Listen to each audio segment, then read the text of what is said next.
This channel does not promote any violent, harmful, or illegal activities. All content provided by this channel is meant for an educational purpose only.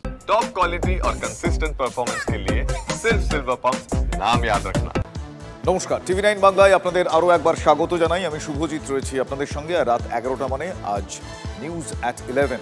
আজকে গুরুত্বপূর্ণ বেশ কিছু খবরের দিনভর গুরুত্বপূর্ণ বেশ কিছু খবরের লেটেস্ট আপডেট সমেত বিস্তারিতভাবে জানাবো। তবে শুরুতেই যাদবপুর বিশ্ববিদ্যালয়ের এখনকার পরিস্থিতি সেদিকে নজর রাখতে হচ্ছে, কারণ যাদবপুর বিশ্ববিদ্যালয়ের পরিস্থিতি ধুন্ধুমার।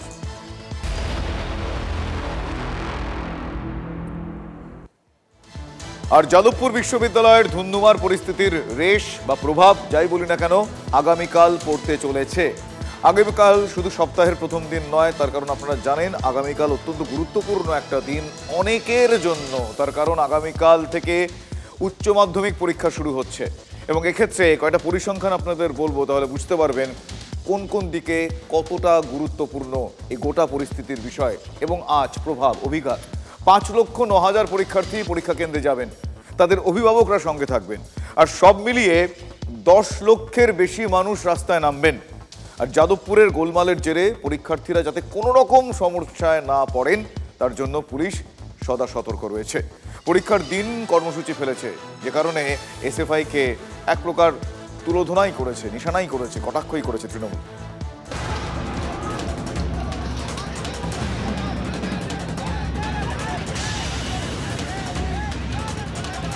যাদবপুরে গোলমালের জের, শিক্ষামন্ত্রী ব্রাত্য বসুর গ্রেফতারি চেয়ে সরব সিপিএম।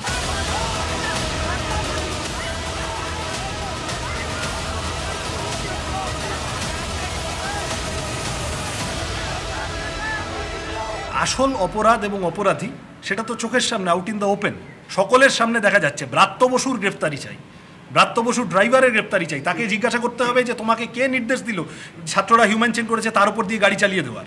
বিরুদ্ধ মত শুনতে যারা রাজি নয় তারা ফ্যাসিবাদী চরিত্র। আমরা এই ফ্যাসিস্টিক চরিত্রের সরকারের বিরুদ্ধে আজকে রাস্তায় নেমেছি। ব্রাত্য বসু গাড়িটা চাপিয়ে দিল, চড়িয়ে দিল, সেটা শান্তিমূলক পদক্ষেপ। উপস্থিত আছি ব্রাত্য বসুর গ্রেপ্তারের দাবিতে। রবিবার জেলায় জেলায় বিক্ষোভ প্রতিবাদে সিপিএম। বর্ধমান হাওড়ার মিছিলে পুলিশের সঙ্গে বাম নেতাকর্মীদের তুলকালাম কাণ্ড ঘটে। বাম শিবিরের কর্মসূচি রয়েছে সোমবারও, তবে রাস্তায় নয়। কলেজ বিশ্ববিদ্যালয়ে ছাত্র ধর্মঘটের ডাক এসএফআই এর। সোমবারই আবার উচ্চ মাধ্যমিক পরীক্ষা শুরু। ধর্মঘটের রেশ যাতে রাস্তায় না পড়ে, পরীক্ষার্থীদের যাতে কোনো সমস্যা না হয় তার জন্য সতর্ক পুলিশ, সঙ্গে সতর্ক বার্তাও। পলিটিক্যাল প্রোগ্রাম যেটা আছে ওটার জন্য আমাদের ক্লিয়ারলি বলা থাকছে দ্যাট কোনো রকম স্টুডেন্টদের কোনো রকম কোনো অসুবিধা না হয়, যেহেতু এটা ওদের জীবনের খুব ইম্পর্টেন্ট এক্সাম আছে। কোনো রকম কোনো অবস্ট্রাকশন, কোনো রকম কোনো রোড ব্লকেড বা অন্যভাবে যাতে স্টুডেন্টদের কোনো অসুবিধা হয় সেই রকম যদি কোনো প্রোগ্রাম হয় নিশ্চয়ই lawful action will be taken. রবিবার বিকেলে লালবাজারে একসঙ্গে সাংবাদিক বৈঠকে বসে কলকাতা ও রাজ্য পুলিশ। ছিলেন কলকাতার পুলিশ কমিশনার মনোজ ভার্মা এবং রাজ্য পুলিশের এডিজি আইন শৃঙ্খলা জাভেদ শামীম। পরীক্ষার্থীদের জন্য হেল্পলাইন নম্বরও চালু পুলিশের। ওয়েস্ট বেঙ্গল পুলিশ এলাকায় sufficient police force, police arrangement করা হচ্ছে। আপনারা জানেন উচ্চ মাধ্যমিক পরীক্ষা is a very important examination in the life of student from Bengal, এবং যদি কোনো রকম ডিসরাপশন হয় সেটা একটা তার ক্যারিয়ার, তার লাইফকে খুব বাজেভাবে ইম্প্যাক্ট করে, এবং সেটা মাথায় রেখেই সব রকম ব্যবস্থা করা হবে। উচ্চ মাধ্যমিকের দিন কর্মসূচি নিয়ে এসএফআইকে হুঁশিয়ারি শাসক দলেরও। বাংলায় কোনো রকম ধর্মঘট চলবে না। 2, আগামীকাল থেকে উচ্চ মাধ্যমিক পরীক্ষা শুরু হচ্ছে। পরীক্ষা যারা দিচ্ছে তাদের কোনো রকম অসুবিধা পরীক্ষার হলে যাওয়ার সময়, পরীক্ষা চলাকালীন এবং বাড়ি ফেরার সময় কোনো জায়গায় যেন কোনো সমস্যা না হয়। রাস্তায় কর্মসূচি নেই স্পষ্ট করেন সিপিএম নেতারা। বিশ্ববিদ্যালয়গুলোতে ছাত্র ধর্মঘট সাধারণ ধর্মঘটের তো বিষয় না, এবং উচ্চ মাধ্যমিক বলেই এখনো পর্যন্ত রাস্তাঘাট সর্বত্র এই যে সব বলছে না সহনশীল বলছে, এই ছাত্ররা যদি সব মিলিয়ে সহনশীল না হয় তাহলে অনেকের কপালে অনেক দুর্ভোগ থাকবে। ছাত্ররাও সহনশীল, কারণ উচ্চ মাধ্যমিক পরীক্ষা চলছে, মানুষের জনজীবন স্বাভাবিক রাখার প্রশ্ন আছে। এই জন্য বিশ্ববিদ্যালয়গুলোর ভিতরে এসএফআই ছাত্র ধর্মঘট ডেকেছে। তবে ইতিউতি অবরোধ হবে না তো? শনিবার সন্ধ্যায় যাদবপুরে রাস্তা অবরোধ করেছিল পড়ুয়ারা, রবিবারেও তাই। দুপুরে যাদবপুরের 8B বাস স্ট্যান্ডে অবরোধ, থমকে যায় যান চলাচল। সোমবার এমন হলে মহাবিপাকে পড়বে পরীক্ষার্থীরা। সেক্ষেত্রে পুলিশ ছেড়ে কথা বলবে না, লালবাজার থেকে সেই বার্তাই দিয়ে রাখলো পুলিশ। Bureau report, TV9 Bangla.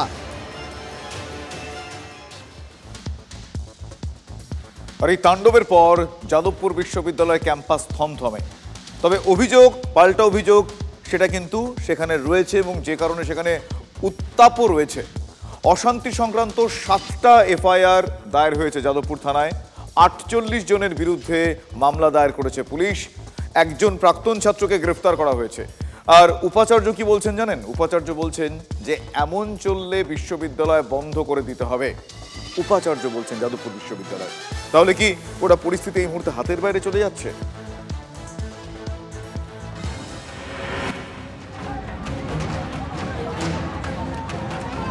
শিক্ষাঙ্গন না যুদ্ধক্ষেত্র, বোঝার উপায় নেই। চারদিকে ছড়িয়ে ছেঁড়া ব্যানার, পোস্টার, ভাঙা হোর্ডিং, পাওয়া যাচ্ছে পোড়া গন্ধ। সব মিলিয়ে থমথমে একটা পরিবেশ। যাদবপুর বিশ্ববিদ্যালয়ের মতন একটি ইউনিভার্সিটি, সেই ইউনিভার্সিটিতে একদিকে ভিসিরকে হেনস্থার অভিযোগ উঠছে, অন্যদিকে এভাবে শিক্ষা সেলের অফিস পুড়িয়ে দেওয়ারও অভিযোগ আছে। শিক্ষাঙ্গনে এইরকম ঘটনা কতটা কাঙ্ক্ষিত, তাই নিয়েই উঠছে প্রশ্ন। তৃণমূলপন্থী অধ্যাপকদের সংগঠন ওয়েবকুপার বার্ষিক সম্মেলনকে ঘিরে শনিবার উত্তপ্ত হয়ে ওঠে যাদবপুর বিশ্ববিদ্যালয়ের ক্যাম্পাস। অনুষ্ঠানে যোগ দিতে গিয়ে বিক্ষোভের মুখে পড়েন রাজ্যের শিক্ষামন্ত্রী ব্রাত্য বসু। তাকে হেনস্থার অভিযোগ ওঠে বামপন্থী ছাত্র সংগঠনের বিরুদ্ধে। অশান্তি সূত্রপাত সেখানেই। এরপর দফায় দফায় উত্তেজনা ছড়ায় বিশ্ববিদ্যালয়ের চত্বরে। তৃণমূল সমর্থিত কর্মী সংগঠন শিক্ষা বন্ধুর অফিসে আগুন লাগানোর অভিযোগ ওঠে। কে কারা এসছে, ভাবে এসছে, কিভাবে আগে লাগিয়েছে, এটা আমার বলতে পারবো না। অমুক লোক দেখেছে, যে অমুক লোক কথা বলেছে, শোনা যাচ্ছে। শোনার কথা বলছি, ছাত্র একটা সমাজ এসে এখানে এরকম তোড়ফোড় করে আগুন করেছে। যাদবপুর কাণ্ডে ইতিমধ্যে পড়ুয়া সহ 48 জনের বিরুদ্ধে মামলা দায়ের। একাধিক জামিন অযোগ্য ধারায় মামলা দায়ের পুলিশের। সরকারি সম্পত্তি নষ্ট সহ পড়ুয়াদের বিরুদ্ধে চুরি, ছিনতাই, শ্লীলতাহানির মামলা। শিক্ষামন্ত্রীকে প্রাণঘাতী অস্ত্র দিয়ে হামলার অভিযোগে মামলা। আহত ইন্দ্রাণু রায়ের বিরুদ্ধে 3টি জামিন অযোগ্য ধারায় মামলা। যাদবপুর কাণ্ডে মোট 7টি মামলা রুজু করা হয়েছে, তার মধ্যে 2টি স্বতঃপ্রণোদিত মামলা পুলিশের। ইনভেস্টিগেটিং দ্য টোটাল ইনসিডেন্টটাই পুলিশ তদন্ত করে দেখছে ভালো করে, কি all the sequence of events যেটা এইটা হলো অ্যান্ড হু আর ইনভলভড সব কিছু দেখা হচ্ছে। আমি ওদের পরিচয় তো আমার কাছে FIR এর কপি নেই। আমি মানে what I know is 7 cases have been registered. বিশ্ববিদ্যালয়ের প্রাক্তনী সাহিল আলীকে রবিবার সকালে গ্রেফতার করা হয়। সাহিল DYS এর কর্মী। বাবা হিসেবে আমার তো, আমি তো ও থাকতে পারে না, এটাই আমার মানে বিশ্বাস। ভীষণ খারাপ লাগছে যে এরকম ঘটনা ঘটতেই পারে না, কারণ ওকে আমি যতটা চিনি বা জানি, সে যে এরকম ঘটনার সঙ্গে যুক্ত হতে পারে যে সেটা আমি ভাবতেই পারছি না। যাদবপুর বিশ্ববিদ্যালয়ের তরফে এখনো পর্যন্ত অভিযোগ দায়ের হয়নি, যদিও শিক্ষামন্ত্রীর পর যাদবপুর বিশ্ববিদ্যালয়ের ভারপ্রাপ্ত উপাচার্যকেও হেনস্থার অভিযোগ ওঠে। ভাস্কর গুপ্তর জামা ছিঁড়ে দেওয়া হয় বলে অভিযোগ।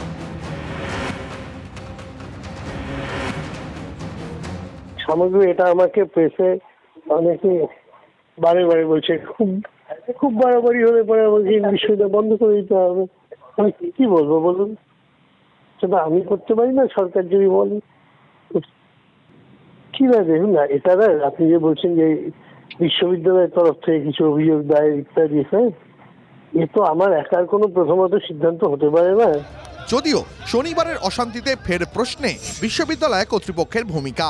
কেন হাতের বাইরে চলে গেল পরিস্থিতি? এত বড় অনুষ্ঠানে মাত্র 15 জন নিরাপত্তা কর্মী কেন? কেন অশান্তি আঁচ করে প্রয়োজনীয় পদক্ষেপ করলো না কর্তৃপক্ষ? তারপর থেকে যা হয়েছে, কখনোই যাদবপুরে শক্ত হাতে দমন করার চেষ্টা হয়নি। যাদবপুরকে শক্ত হাতে দমন করতে হবে। যেসব ছাত্ররা এই গুন্ডামি করছে, তারা কি সত্যিই ছাত্র না দুষ্কৃতী? আমার কথা হচ্ছে, আইনের চোখে সবাই সমান।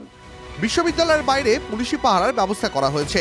তদন্তের কাজে পুলিশ ক্যাম্পাসের ভিতরে ঢুকলে নতুন করে অশান্তি ছড়াতে পারে বলে আশঙ্কা, কারণ তেতে রয়েছে যুযুধান দুই পক্ষই। শিক্ষাঙ্গন এখন কার্যত যুদ্ধক্ষেত্রই। Bureau report, TV9 Bangla. শিক্ষাঙ্গন কিভাবে যুদ্ধক্ষেত্র হয়ে উঠল এ প্রশ্ন উঠছে।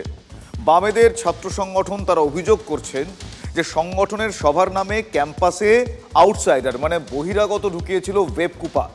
তবে এই অভিযোগ যে মিথ্যে নয় সেটা ওয়েবকুপার বক্তব্যেও কিন্তু অনেকাংশে স্পষ্ট হচ্ছে।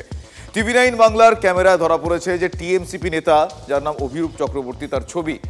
ফলে প্রশ্ন উঠছে যে বারবার যে নির্দেশিকা আসছে, কড়াকড়ির কথা শোনা যাচ্ছে ক্যাম্পাসে, তাহলেও বহিরাগতদের এই যাতায়াতে কেন রাশ টানা যাচ্ছে না?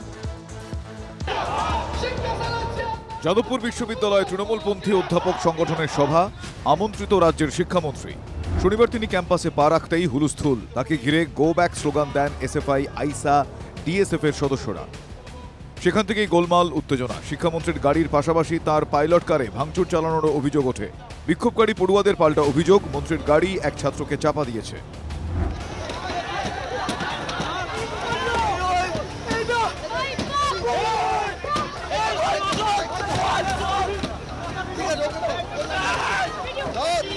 চব্বিশ ঘন্টা পরও ঘটনাকে ঘিরে অভিযোগ পাল্টা অভিযোগের বিরাম নেই। দুতরফে যাদবপুর থানায় 7টি অভিযোগ দায়ের। এসএফআই এর অভিযোগ, অধ্যাপকদের নামে ক্যাম্পাসে বহিরাগতদের ঢুকিয়েছিল ওয়েবকুপা। বহিরাগতদের তাণ্ডব চালাতে দেওয়াই ছিল মূল উদ্দেশ্য। পরিকল্পিত ষড়যন্ত্রের অভিযোগ সিপিএম ছাত্র সংগঠনের। আমাদের তো এখন প্রশ্ন উঠছে, এই যে ছেলেটি কালকে থেকে সোশ্যাল মিডিয়ায় ঘুরছে, মধ্যমগ্রামের টিএমসিপি নেতা, যাদবপুর বিশ্ববিদ্যালয়ে ওয়েবকুপার general meeting, annual general meeting, সেখানে মধ্যমগ্রামের টিএমসিপি নেতা কি করছিল? তার মানে বহিরাগত ঢুকিয়েছেন শিক্ষামন্ত্রী, নিজে এসেছেন, তার সাথে বাইরে থেকে বিভিন্ন ধরনের বীরপুঙ্গব গুন্ডা ঢুকিয়েছেন, তারা এসে যাদবপুরের ছাত্রদের উপর চড়াও হয়েছে। বাম ছাত্র সংগঠনের দাবি কার্যত স্বীকার করে নিয়েছে ওয়েবকুপা। তবে একই সঙ্গে তাদের দাবি বাম ছাত্ররাও বহিরাগতদের এনেছিল। এরকম একটা আমাদের ঘোষিত নীতি, যেখানে অতিথিরা আসছেন তারা সবাই অধ্যাপক, বেশিরভাগ অধ্যাপক এসছেন। কিছু কিছু ছাত্রছাত্রী এসেছিলো, তাদের আমাদের সাহায্য করার জন্য এসেছিলো। কারণ আপনারা জানেন যাদবপুরে আমাদের অতটা সংখ্যায় নেই যে আমাদের যারা তৃণমূল ভলান্টিয়ার্স, বেশিরভাগই প্রাক্তনী ছিল এবং তারা তো আসবেই, তাদেরকে আমরা আমন্ত্রণ জানিয়ে এনেছি। প্রথম কথা তাদেরকে আমরা আমন্ত্রণ জানিয়ে এনেছিলাম। আর যদি সত্যি সত্যি এটা ওরা বিশ্বাস করে যে কোনো বহিরাগত ঢুকবে না, তাহলে ওরা আমাদের সাথে এটা সহমত হোক যে সমস্ত জায়গায় আই কার্ডের ব্যবস্থা করা থাকবে, কেউ কি ঢুকতে পারবে না। শনিবার শিক্ষামন্ত্রীর সঙ্গে ঢুকতে দেখা যায় টিএমসিপি নেতা অভিরূপ চক্রবর্তীকে। TV9 বাংলার ক্যামেরায় ধরা পড়েছে সেই ছবি। অভিরূপ টিএমসিপির সাধারণ সম্পাদক। তার দাবি দলের রাজনৈতিক প্রোগ্রাম বলে হাজির ছিলেন। অ্যানুয়াল জেনারেল মিটিং, সেইখানে সারা বাংলা জুড়ে ডেলিগেটসরা গেছে, ইনভাইটেড লোকজন। আমরা ইনভাইটেড ছিলাম প্রোগ্রামে, তাই আমরা গেছিলাম। কোনো ইউনিভার্সিটিতে যদি কোনো প্রোগ্রাম হয় কোনো রাজনৈতিক দলের, সেইখানে বিভিন্ন ইউনিভার্সিটি থেকে সারা বাংলা জুড়ে, তৃণমূল কংগ্রেসের সারা বাংলা জুড়ে সংগঠন আছে, সেইখান থেকে ডেলিগেট লিস্ট হয়ে ছাত্র, অশিক্ষক কর্মচারী, শিক্ষক, বিভিন্ন একাডেমিশিয়ান, পদাধিকার সবাই ইনভাইটেড ছিল। এবং এটা 1 মাস আগে থেকে প্রোগ্রাম করা রয়েছে, ইউনিভার্সিটি থেকে পারমিশন নিয়ে করা রয়েছে। আসলে বামেরা, অতি বাম যারা রয়েছে, তারা যাদবপুর বিশ্ববিদ্যালয়টাকে নিজেদের বাপের সম্পত্তি মনে করে নিয়েছে। যাদবপুর ক্যাম্পাসে বহিরাগত বিতর্ক নতুন নয়। এর আগেও নিরাপত্তা রক্ষীকে মারধর সহ একাধিক অভিযোগ উঠেছে বহিরাগতদের বিরুদ্ধে। নির্দেশিকা জারি করেও তা নিয়ন্ত্রণ করা যায়নি। কোথায় এসে দাঁড়িয়েছে রাজ্যের নামজাদা এই বিশ্ববিদ্যালয়ের পরিস্থিতি? বিশৃঙ্খলার ছবিটাই এখন এখানকার রুটিন হয়ে দাঁড়িয়েছে, তাতে কোনো নড়চড় হওয়ার নেই। Bureau report, TV9 Bangla. দেখলেন আপনারা পরিস্থিতি। ঘটনাটা যাদবপুর বিশ্ববিদ্যালয় হয়েছে, মানে বিশ্ববিদ্যালয়ের ভেতরে হয়েছে, তার বাইরে আজ এসে পড়েছে। শুধুমাত্র যাদবপুর এলাকাতে নয়, এই বিষয়ে গোটা রাজ্য তেতে উঠেছে। তার কারণ যাদবপুরকে টেনে একটা দুটো হামলার ঘটনা ঘটেছে এমনটা অভিযোগ। নেপথ্যে কি তাহলে শাসক দলের নেতাদের হুঁশিয়ারি? এ প্রশ্ন এই ঘটনাগুলো তুলছে, পরিস্থিতি তুলছে। দেখুন।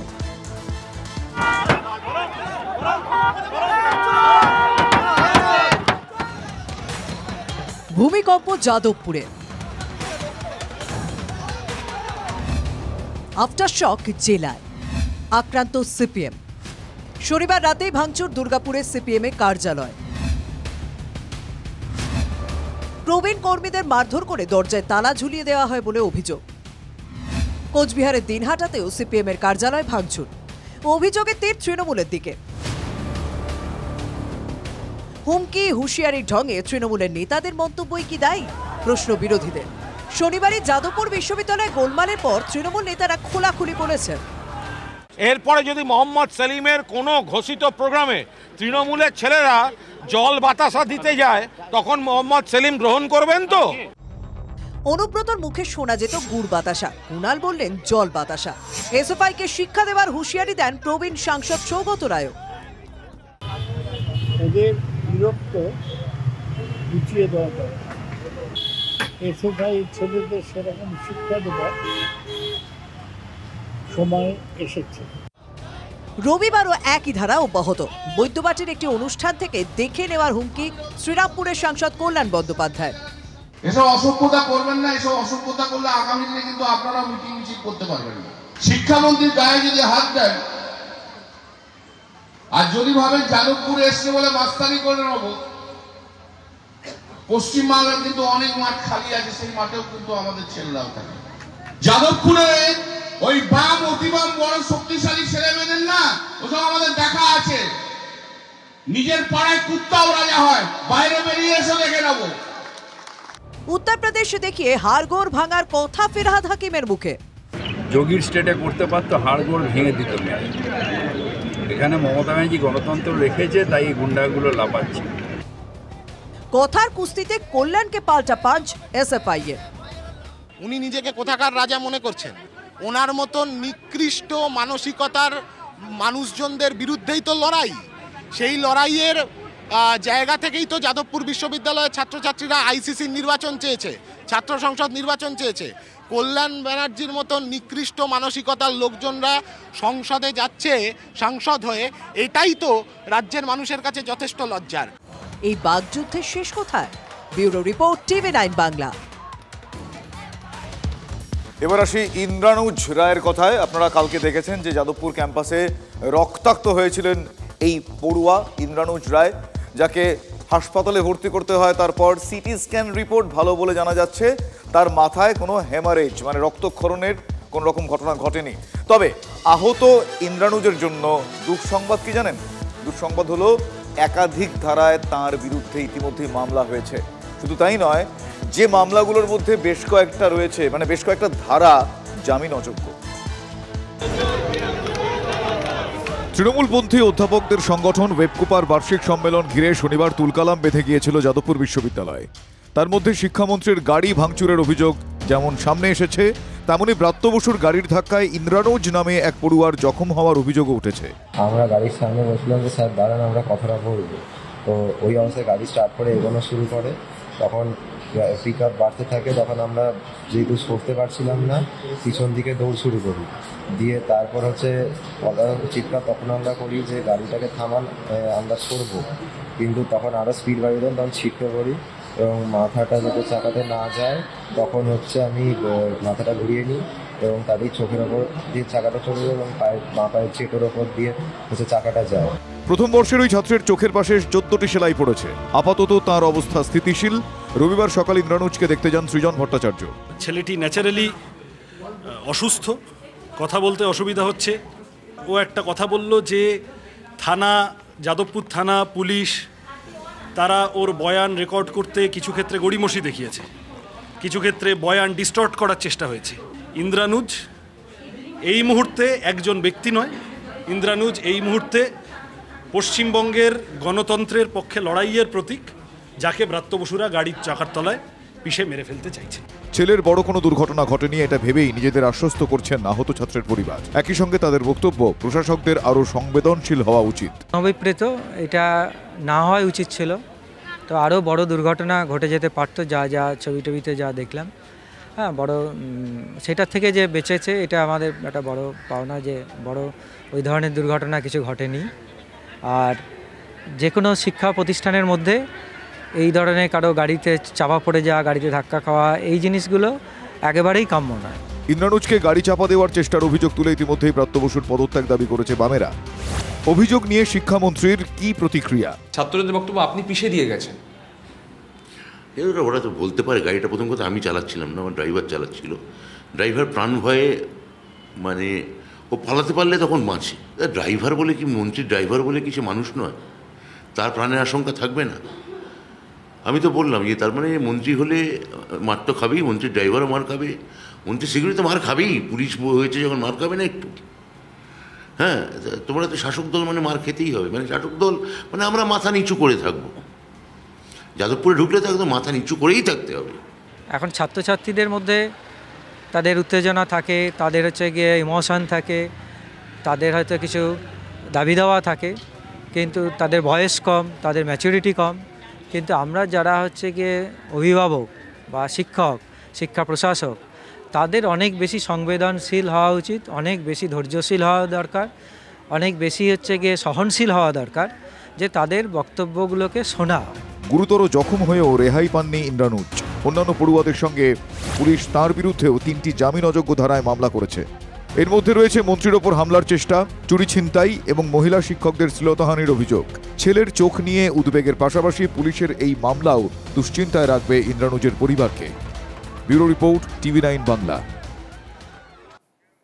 কিভাবে আহত হয়েছেন যাদবপুরের পড়ুয়া ইন্দ্রানুজ রায়?